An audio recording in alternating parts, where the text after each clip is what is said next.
Hi everyone, welcome back. There is a lot going on this week, and in this video I want to help you unpack what's going on with the United States trade policy. So in a single week, Donald Trump reignited a trade war that had been paused for just 3 months.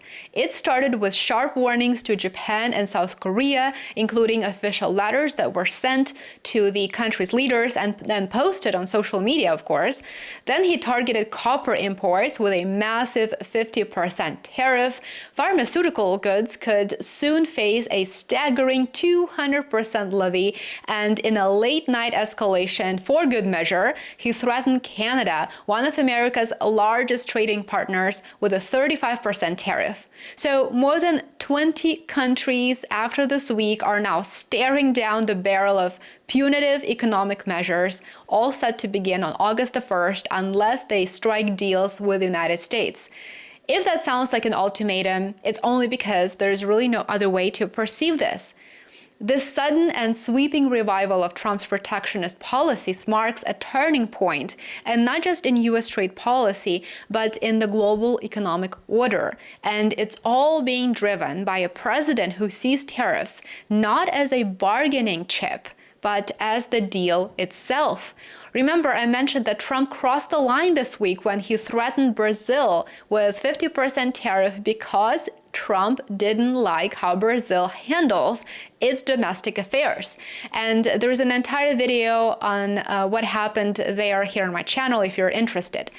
Trump's aggressive trade stance reemerged after months focused elsewhere on Capitol Hill, where he pushed through a controversial tax and spend bill, and then, of course, in the Middle East, where U.S. involvement in Israel's war of aggression on Iran had captured his attention. But now, with foreign policy distractions momentarily sidelined, being put on pause, Trump has returned to his economic playbook. It's classic Trump, unilateral and very chaotic. But this time, something is different. The world is not reacting the way it used to.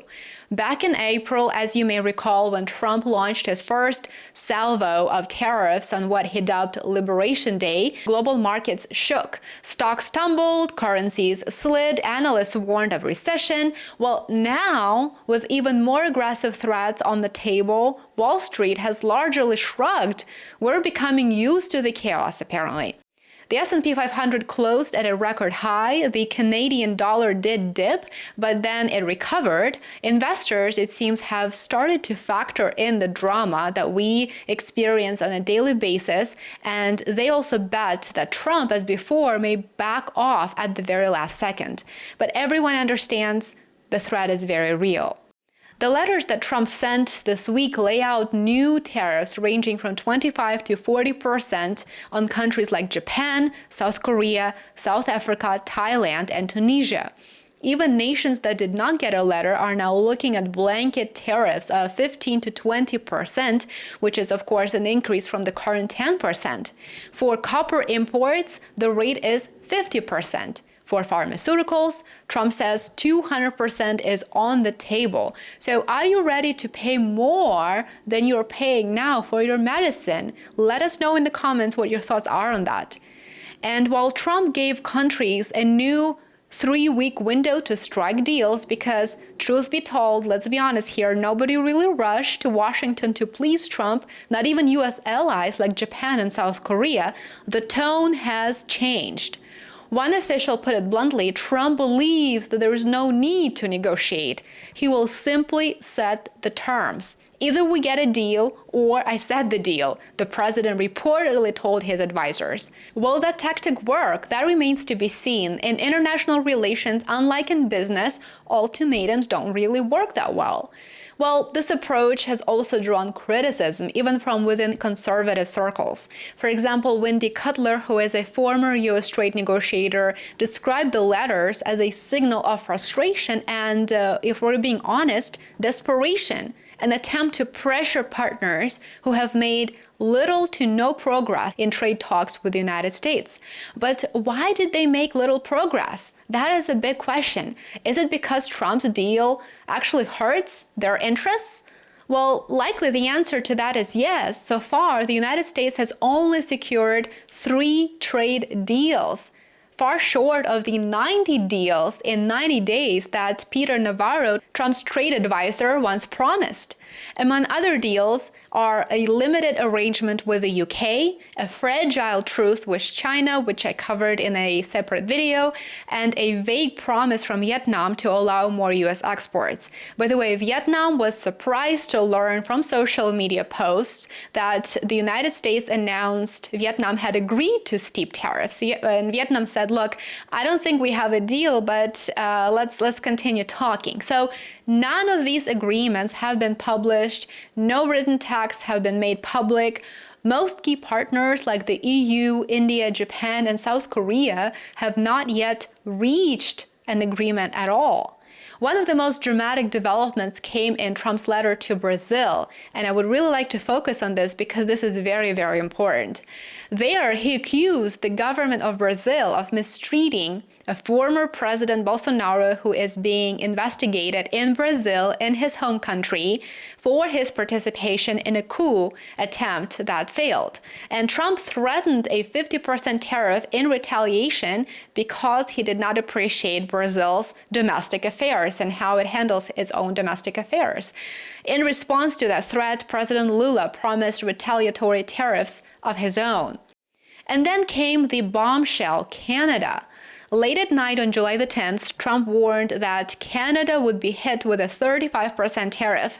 The letter, which arrived shortly after that threat, cited Canada's handling of fentanyl, migration, and dairy trade as justification. This is not the first time that Trump has gone after America's northern neighbor, but it's the most sweeping threat ever issued.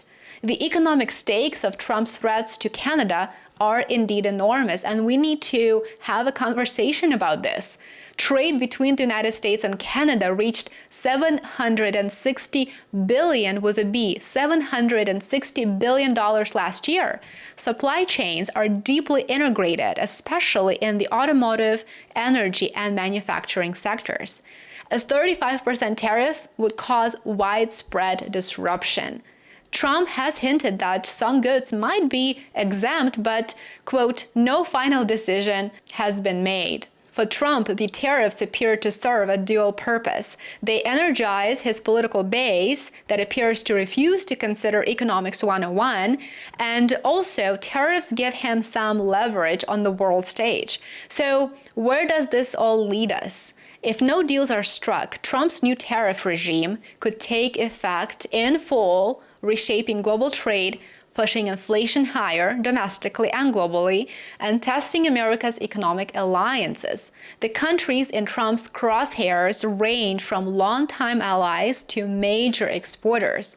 Many of them are now scrambling to protect their industries while wondering whether the United States is a reliable partner at all. And for Trump, this is about more than just trade. It's about control. It's about forcing countries to the table on his terms. My way or the highway, in other words. The rules of traditional diplomacy don't apply anymore. Actually, diplomacy is no longer being practiced as such. He doesn't wait for multilateral negotiations or WTO rulings. He acts, and he dares the world to respond. And so this is a shift in how the United States approaches global economic policy. And if we look at this more broadly, a shift in how it approaches international law. And whether you see it as a strategy or a spectacle, one thing is certain here. The next few weeks will determine whether this is just posturing or the start of a second global trade war. I will keep you posted. There's a lot going on. Remember to enable notifications if you want to stay updated. Ring the bell. Let me know in the comments below what questions you may have and what your thoughts are on the trade war. I would love to hear from you. I will also be answering your frequently asked questions on my Substack and on Patreon. So if you're interested, stay tuned. Show your support, like, subscribe, and share. It goes a long way. Support my work on Substack and Patreon. You will find them linked in the description below the video. I look forward to seeing you in the comments and in my next video. Take care.